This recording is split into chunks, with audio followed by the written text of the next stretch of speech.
Been having a lot of fun piping in these heat pumps, water source heat pumps. So you're working on the 1983. What was it, Friedrich or something? Yeah, it was a Frederick.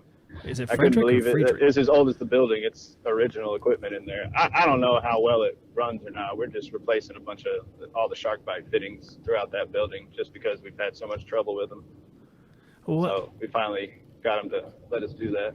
I always thought shark bites was like the homeowner special for attaching plumbing. Yeah, they don't have a place in commercial applications. That's all I can say about it. Why'd you Especially guys do on that? this type of system with no expansion tank until recently. So these poor shark bites are leaking one by one. Well, yes, and it's real hit and miss.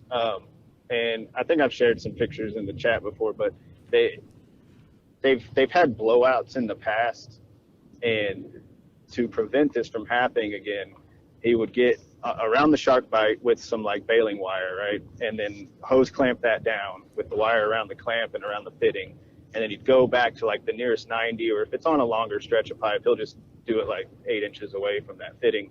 And then do the same thing, put a hose clamp on, wrap a bunch of wire around it, and then tighten the hell out of that hose clamp. And then twist the wire up, to tension that too. And that's his blowout prevention, right?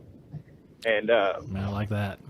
yeah, and I swear the dude must have thought that pipe dope was like, mastic for ducks. It's like he painted it on after he put the fittings together, because it's everywhere. Everywhere. It's awful. I like this logic you got going on here, or this other dude has going on there. So, I mean, what are you doing when you come back? When you take the shark bite out, what are you going to do? Put more shark bite in? Oh, no. So we found these really cool fittings. I don't know exactly what you call them, but I call them a hybrid fitting, because everything's Schedule 80 in there. So they've got 2.5-inch main lines, and then we trunk off into 3/4-inch lines to do our entering and leaving water to each unit. And I found these fittings that are like a molded Schedule 80 into brass. I'll put a picture in the chat later or whatever, but they've been awesome. They're really stout, because we were even having some issues on some that with just a regular Schedule 80 male adapter or female, where it was blown out, like cracking the entire fitting, down the whole side, hot dog style, and splitting it and flooding. We had it happen twice within like a 2-week period, and on the same unit. Oh, no. And this poor guy, like, it's at a building with a bunch of, they got like 7 radio stations in there.